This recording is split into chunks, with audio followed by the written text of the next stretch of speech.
Student development projects are about collaboration between universities and industry. They allow transfer of knowledge from universities to industry, and also they allow industry the opportunity to try new ideas.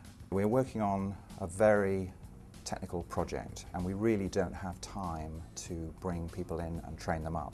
And using Software Alliance Wales, we were able to accelerate the project by bringing in a really good graduate who hit the ground running and really got this project moving swiftly. And we are actually seeing some benefits immediately, commercially, and also in the academic world, which is an area we really want to get into. The project I'm working on is to do with generating test data. Test data is very important in terms of getting high quality software once it's released to the market. An example of why test data is important is when companies have contacted customers in error because of a system failure. Had the companies, when developing the software, had access to the sort of data that we're aiming to create, their software engineers would better been able to prepare for such a situation and make sure the software can cope with it correctly.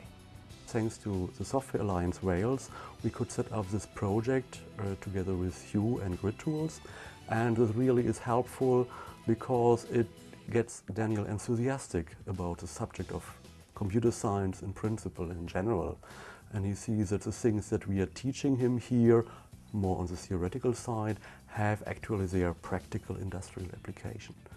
Marcus is my project supervisor.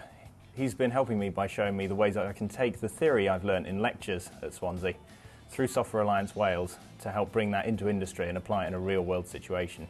For myself, in terms of teaching, it's extremely helpful to have this project around because I'm teaching also a module on testing, and so I get insight into what is going on in practice, what is needed over there, and I can give it back to the students who are not in the situation to do this project, but they can profit as well.